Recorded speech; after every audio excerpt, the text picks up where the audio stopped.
In the summer of 216 BC, a Roman army of 80,000 men marched out to crush a smaller enemy once and for all. By sundown, most of them were dead, wiped out by a force half their size, using a trap so perfect it is still taught 2,000 years later. This is the Battle of Cannae. For 2 years, a Carthaginian general named Hannibal had been loose in Italy, making Rome look like a fool. He had crossed the Alps with an army, elephants and all, and then beaten the Romans twice, and ambushed at the Trebia River, in a slaughter in the fog at Lake Trasimene. Rome tried playing it safe, shadowing Hannibal and refusing to fight, but the people were sick of watching their country get looted, so the Senate did the opposite of safe. They raised the largest army Rome had ever assembled, around 80,000 men, and sent it to crush Hannibal in one enormous blow. But there was one problem. This giant army had two generals. Varro was reckless and itching to attack, and Paulus, who wanted to wait, and they could not agree. So they took turns. Supreme command switched between them every single day. Hannibal, with only about 50,000 men, chose his ground carefully. A flat, open plain. He lined his army up so the Romans would have to charge into the rising sun, with the wind blowing dust in their faces. Then he did something that looked insane. He took his weakest troops, the Gauls and the Spaniards, and put them in the very center. His best soldiers, his elite African veterans, he held back on the wings, and he bent his whole line into a crescent that bulged out toward the Romans like bait. And the Romans bit.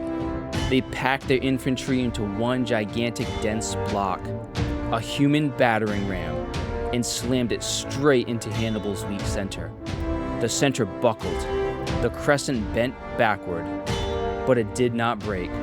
Slowly it caved inward until it had flipped completely, now curving the other way into a pocket. The Romans thought they were winning. They pushed forward, deeper and deeper. In reality, they were just walking into a bag. Because while the infantry shoved, Hannibal's cavalry, the best on the field, smashed the Roman horsemen on one side, galloped into a giant loop all the way around the back of the Roman army, and crushed the cavalry on the far side too. Now Hannibal's riders were behind them. Then came the killing move. Those elite African veterans, waiting patiently on the wings, turned inward and slammed into both sides of the Roman block at once. The cavalry sealed off the rear, front, both flanks, and back. The jaws closed. 80,000 Romans were now packed so tightly they could barely lift their weapons. The one thing that was supposed to win them the battle, their massive numbers, had become a death trap. They were cut down from the outside in, rank after rank, with nowhere to run. Tens of thousands died in a single afternoon. Ancient writers put the dead somewhere between 50 and 70,000. Either way, it was one of the bloodiest days in the history of war. Tactically, Cannae was flawless.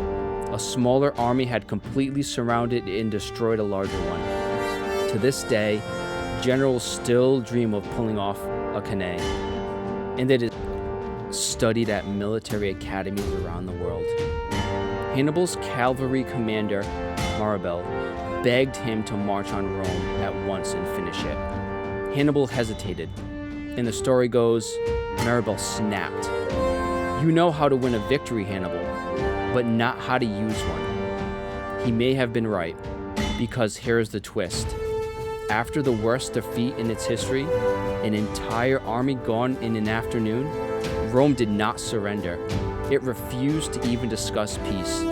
Instead, it raised fresh armies, went back to avoiding open battle, and slowly ground the war out over the next 14 years, until it was Carthage, not Rome, that was beaten. The perfect victory did not win the war. So Cannae is the battle every general dreams of winning, and the proof that sometimes even a perfect victory isn't enough.